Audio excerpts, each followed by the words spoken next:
दोस्तों, अगर आप भी रेलवे ग्रुप डी के स्टूडेंट हैं और यहाँ पे आईटीआई लागू करने का वेट कर रहे थे, तो यहाँ पे जानते थे कि 14 फरवरी को इसका सुनवाई था, क्योंकि कोर्ट में केस हुआ था और उसका फैसला आना था। तो यहाँ पे वकील साहब बता रहे हैं कि क्या कोर्ट का फैसला आ गया है, वाकई में यहाँ पे आईटीआई को हटा दिया गया है। यूट्यूब पर बहुत बड़ा मिथ चल रहा है कि यहाँ पे आईटीआई को ख़त्म कर दिया गया है।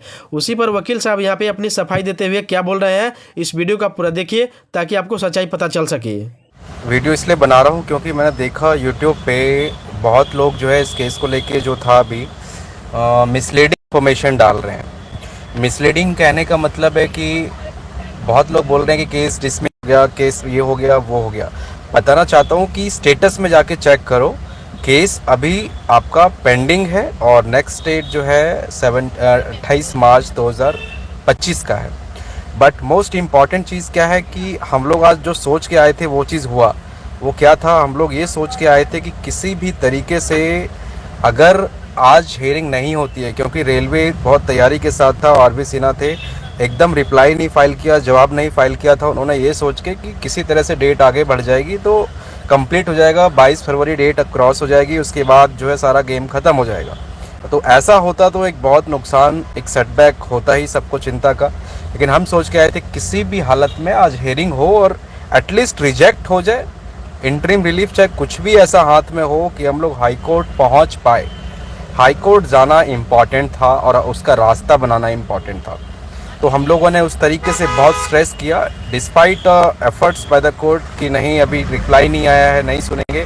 बट हमने इतना स्ट्रेस किया इस केस को कि फिर फाइनली सुना मैटर को, और वही जो सुनने के बाद जो सेटल प्रिंसिपल ऑफ लॉ है कि ये पॉलिसी का मैटर है और पॉलिसी मैटर में कोर्ट इंटरफेयर नहीं कर सकती है, नहीं करती है, जो कि मैंने स्टार्टिंग में सभी को बोला भी था। और आपको ये समझना इसलिए चाहिए क्योंकि जब 2018 में जो सडनली आईटीआई लेके आए थे, जब उस केस में भी कोर्ट कुछ नहीं कर सकती थी, क्योंकि वो पॉलिसी मैटर है जिसकी वजह से कई लोग इनएलिजिबल हो रहे थे एडवर्टीजमेंट की वैकेंसी के लिए अप्लाई करने के लिए।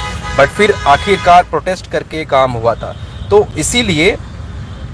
इसीलिए जो है आप समझिए कि ये तो उससे क्रिटिकल कंडीशन है कि यहाँ पर क्वालिफिकेशन, मैंडेटरी क्वालिफिकेशन जो है उसको हटाने से कोर्ट का कहना है कि आप लोग अफेक्ट नहीं हो रहे हैं और आप लोग अप्लाई कर सकते हैं, और इवन अफेक्ट भी हो रहे हैं तब भी ये पॉलिसी का मैटर है, हम इसमें कुछ नहीं कर सकते। तो देखो, इसका एक डोमेन होता है, पॉलिसी बार बार इसलिए स्ट्रेस में हो रहा है, कोर्ट भी कर रही है और सेटल रूल ऑफ लॉ भी है।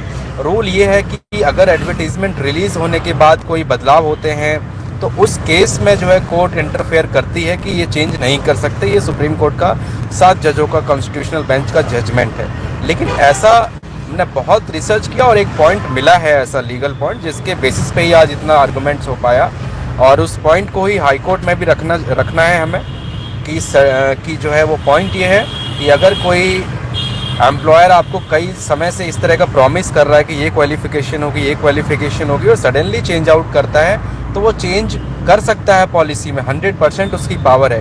बट अगर वो पब्लिक इंटरेस्ट में है तब, या फिर उसको रीज़न देना पड़ेगा कि क्यों है और क्या सही है चेंज करना कि नहीं।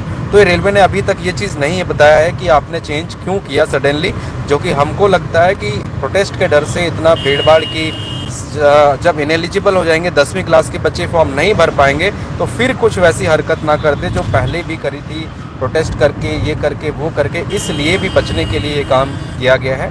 तो ये बहुत अच्छी चीज़ है। अब ये है कि फॉर्म तो आप लोग अप्लाई कर दो, बट हमारा केस पेंडिंग है। केस का जो भी डिसीजन होगा, डिसीजन के बेस पे ही पूरा रिक्रूटमेंट पॉलिसी चलेगा, पूरा रिक्रूटमेंट प्रोसेस चलेगा। अगर लास्ट में पेपर में आता है तो सारा रिक्रूटमेंट क्वैश होगा, जो कि रूल ऑफ लॉ होता है। क्योंकि केस हमारा अभी पेंडिंग है, एक्सेप्ट हो गया है, रेलवे जवाब फाइल कर रहा है, अभी डिसमिस नहीं हुआ है।